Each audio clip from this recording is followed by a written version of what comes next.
ನಾವೆಲ್ಲರೂ ಇವತ್ತು ಕಂಫರ್ಟ್ ಝೋನಲ್ಲಿರೋದಕ್ಕೆ ಯಾವುದು ಮುಖ್ಯ ಕಾರಣ ಅನ್ನೋದನ್ನ ಒಂದು ಸ್ಮಾಲ್ ಸೈಂಟಿಫಿಕ್ ಎಕ್ಸ್ಪೆರಿಮೆಂಟ್ ಮುಖಾಂತರ ಇದನ್ನ ನೋಡ್ತಾ ಹೋಗೋಣ. ಇವಾಗ ನೀವು ಎಲ್ಲಿ ಕೂತಿದ್ದೀರೋ ಅಲ್ಲೇ ಒಂದು ಆರಾಮ್ ಚೇರ್ ಮೇಲೆ ನಿಮ್ಮ ಕೈಗಳನ್ನು ಈ ರೀತಿ ಕ್ರಾಸ್ ಮಾಡಿಕೊಂಡು ಇಂಡೆಕ್ಸ್ ಫಿಂಗರ್ ಏನಂತಾರಲ್ಲ ಅದನ್ನು ಈ ರೀತಿ ಇಟ್ಕೊಳ್ಳಿ.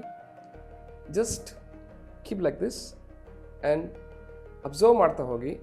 ಆ ಎರಡು ಫಿಂಗರು ಇಷ್ಟು ದೂರ ಇದೆ, ಅದನ್ನು ನಾವು ಏನೂ ಮಾಡ್ತಾ ಇಲ್ಲ, ಯಾವುದೇ ಮೂಮೆಂಟ್ ಇಲ್ಲ, ಜಸ್ಟ್ ಹೀಗೆ ಹಿಡ್ಕೊಂಡಿದ್ದೀವಿ. ಆದರೆ ಅವೆರಡು ಫಿಂಗರ್ಸ್ ಹತ್ತಿರ ಬರ್ತಾ ಇದೆ. ನೀವು ಟ್ರೈ ಮಾಡಿ ನೋಡ್ಬೋದು. ನೀವೆಷ್ಟೇ ಅದನ್ನು ದೂರ ಇಟ್ಕೋಬೇಕು ಅಂತ ಅಂದರೂ ಕೂಡ after some time both are coming together.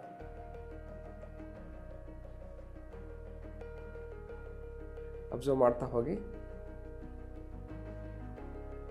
S, this is what happening when we are in the comfort zone. ನಾವು ಕಂಫರ್ಟ್ ಝೋನಿಗೆ ಹೋಗೋದಕ್ಕೆ ಈ ಒಂದು ಬ್ರೈನ್ ಹ್ಯಾಬಿಟ್, ನಮ್ಮ ಬ್ರೈನು ನಮ್ಮ ಆಲ್ ಮೂಮೆಂಟ್ಸ್, ನಮ್ಮಲ್ಲಿರ್ತಕ್ಕಂಥ ಎಲ್ಲ ಒಂದು ಮೂಮೆಂಟ್ಸ್ನ ಕಂಟ್ರೋಲಿಗೆ ತಗೊಂಡಿರುತ್ತೆ. ನಾವು ಎರಡು ಕೈಗಳನ್ನು ಈ ರೀತಿ ಜೋಡಿಸ್ಬಿಟ್ಟು ಫಿಂಗರ್ಸ್ನ ಹೀಗೆ ಹಿಡ್ಕೊಂಡಾಗ ಆ ಎರಡು ಫಿಂಗರ್ಗಳು ಹತ್ತಿರ ಬರೋದಕ್ಕೆ ಯಾವ ರೀತಿ ಸೈಂಟಿಫಿಕಲಿ ನಮ್ಮ ಬ್ರೈನು ಸಿಗ್ನಲ್ಸ್ನ ಕಳಿಸುತ್ತೆ ಅನ್ನೋದನ್ನ ಅರ್ಥ ಮಾಡ್ಕೊತ ಹೋಗೋಣ. ಇಲ್ಲಿ ಏನಾಗ್ತಾ ಇದೆ ಅಂತ ಹೇಳಿದ್ರೆ, ಬ್ರೈನಲ್ಲಿ ಮೋಟಾರ್ ಏರಿಯಾ ಅನ್ನೋ ಒಂದು ಭಾಗದಿಂದ ಇನ್ಸ್ಟ್ರಕ್ಷನ್ಸು ಮೋಟಾರ್ ನ್ಯೂರಾನ್ಸ್ ಮುಖಾಂತರ ನಮ್ಮ ಫಿಂಗರ್ಗಳಿಗೆ ಬರೋದಕ್ಕೆ ಸ್ಟಾರ್ಟ್ ಆಗುತ್ತೆ. ಅಲ್ಲಿ ಫಿಂಗರ್ಗೆ ಆ ಒಂದು ಸಿಗ್ನಲ್ಸ್ ಬಂದಾಗ ನಮ್ಮ ಕಣ್ಣಿನ ಮುಖಾಂತರ ಆ ಒಂದು ಪೊಸಿಷನ್ಸ್ನ ಜಡ್ಜ್ ಮಾಡುತ್ತೆ. 5 ಸೆನ್ಸಸ್ ಏನು ಅಂತೀವಲ್ಲ, 5 ಸೆನ್ಸಸ್ ಮುಖಾಂತರ ಆ ಒಂದು ಕಣ್ಣು ನಮ್ಮ ಈ ಫಿಂಗರ್ಗಳನ್ನು ನೋಡಿದಾಗ ಅಲ್ಲಿ ಒಂದು ಪ್ರೆಡಿಕ್ಷನ್ ಅನ್ನೋದನ್ನ ಮಾಡ್ತಾ ಹೋಗುತ್ತೆ. ಯಾವ ಪೊಸಿಷನಲ್ಲಿದೆ, ಎಷ್ಟು ಡಿಸ್ಟೆನ್ಸ್ ಮೂವ್ ಆಗಬೇಕು ಅನ್ನೋದನ್ನ ಪ್ರೆಡಿಕ್ಟ್ ಮಾಡ್ತಾ ಹೋಗುತ್ತೆ. ಹಾಗೆ ನಮ್ಮ ಬ್ರೈನು ಕಂಪೇರ್ ಮಾಡ್ತಾ ಹೋಗುತ್ತೆ, ಇದು ರಿಯಲ್ಲಾ ಅಥವಾ ಪ್ರೆಡಿಕ್ಷನ್ನ ಅಂತ ಹೇಳಿ. ಸೊ ಇವಾಗ ನಮ್ಮ ಕೈಗಳನ್ನು ಹೀಗೆ ಹಿಡ್ಕೊಂಡಾಗ ಅಲ್ಲಿ ಫಾಸ್ಟ್ ಮೂಮೆಂಟ್ ಇತ್ತು ಅಂತ ಹೇಳಿದ್ರೆ ಆ ಬ್ರೈನು ಸ್ಲೋ ಮೂಮೆಂಟಾ ಫಾಸ್ಟ್ ಮೂಮೆಂಟಾ ಅನ್ನೋ ಆ ಒಂದು ಆಧಾರದ ಮೇಲೆ ಆ ಸಿಗ್ನಲ್ಸ್ನ ಕಳಿಸ್ತಾ ಹೋಗುತ್ತೆ. ಆ ಸಿಗ್ನಲ್ಸ್ನ ಕಳಿಸಿದಾಗ ಕಂಟಿನ್ಯೂಯಸ್ ಕಾಂಟ್ರಾಕ್ಷನ್ ಆಗ್ತಾ ಹೋಗುತ್ತೆ ಮಸಲ್ಸು, ಮೋಟಾರ್ ನ್ಯೂರಾನ್ಸ್ ಅಂತ ಹೇಳಿ ಕರಿತೀವಿ. ಈ ಒಂದು ಭಾಗದಲ್ಲಿ ಆ ಒಂದು ಮೋಟಾರ್ ನ್ಯೂರಾನ್ಸು ಕಾಂಟ್ರಾಕ್ಷನ್ ಆಗ್ತಾ ಹೋಗುತ್ತೆ. ಕಾಂಟ್ರಾಕ್ಷನ್ ಆದಾಗ ಅಲ್ಲಿ ಆ ಒಂದು ಕಂಟಿನ್ಯೂಯಸ್ ಮೂಮೆಂಟ್ ಇಂದ ಅವೆರಡು ಫಿಂಗರ್ಗಳು ಹತ್ತಿರಕ್ಕೆ ಸೇರ್ಕೋತವೆ. ಈ ಒಂದು ಸೈಂಟಿಫಿಕ್ ಫಿನಾಮಿನಾನ್ ನಮ್ಮ ದೇಹದಲ್ಲಿ ಆಗ್ತಾ ಇರೋದ್ರಿಂದ ನಮಗೆ ಆ ಒಂದು ಕಂಫರ್ಟ್ ಝೋನ್ ಅಂದ್ರೆ ಏನು ಅನ್ನೋದನ್ನ ಇಲ್ಲಿ ಅರ್ಥ ಮಾಡ್ಕೋಬಹುದು.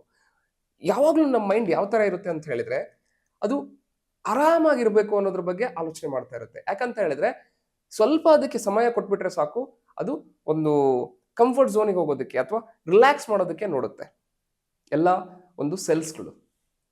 ಸೊ ಹಾಗೆ ನಮ್ಮ ಜೀವನದಲ್ಲಿ ಇವತ್ತಿನ ದಿವಸ ನಾವು ಕಂಫರ್ಟ್ ಝೋನಲ್ಲಿ ಇದ್ದೀವಿ ಅಂತ ಹೇಳಿ ಅಂದ್ರೆ ನಮ್ಮ ಬ್ರೈನು ಆ ಒಂದು ಪ್ಲಾನ್ನ ಆಲ್ರೆಡಿ ಮಾಡಿರುತ್ತೆ.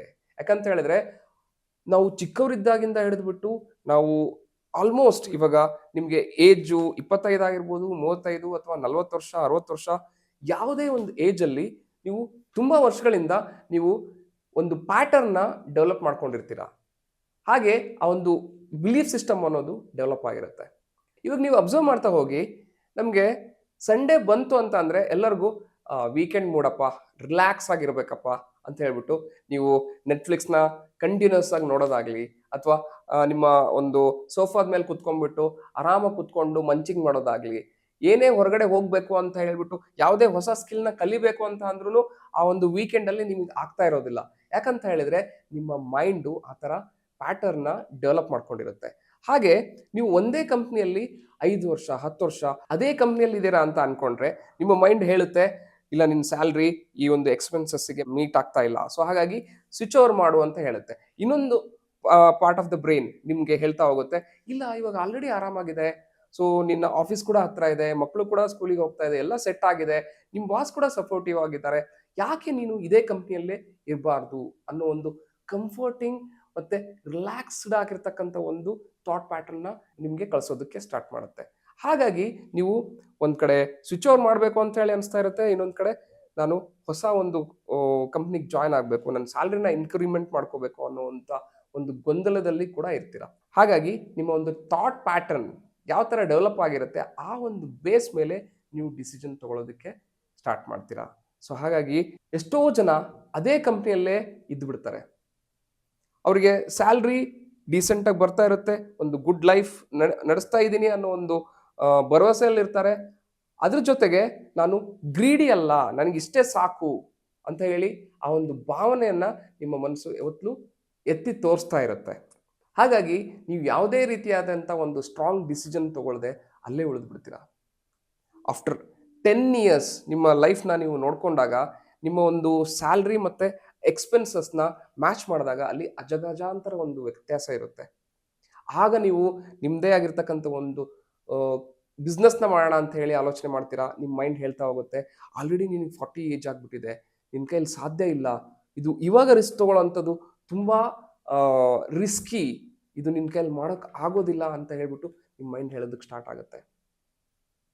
ಯಾಕಂತ ಹೇಳಿದರೆ ನೀವು ಆಲ್ರೆಡಿ ನಿಮ್ಮ ಚೈಲ್ಡ್ಹುಡ್ ಇದ್ದಾಗಿಂದ ಹಿಡಿದ್ಬಿಟ್ಟು ಆಲ್ಮೋಸ್ಟ್ ನಿಮ್ಮ ಒಂದು 40 ಏಜ್ 50 ಏಜ್ವರೆಗೂ ನೀವು ಒಂದು ಥಾಟ್ ಪ್ರೊಸೆಸ್ನ ಅಥವಾ ಥಾಟ್ ಪ್ಯಾಟರ್ನ್ನ ಡೆವಲಪ್ ಮಾಡ್ಕೊಂಡು ಬಂದಿರ್ತೀರಾ. ಅದನ್ನು ಚೇಂಜ್ ಮಾಡೋದು ಅಷ್ಟು ಸುಲಭ ಅನಿಸೋದಿಲ್ಲ.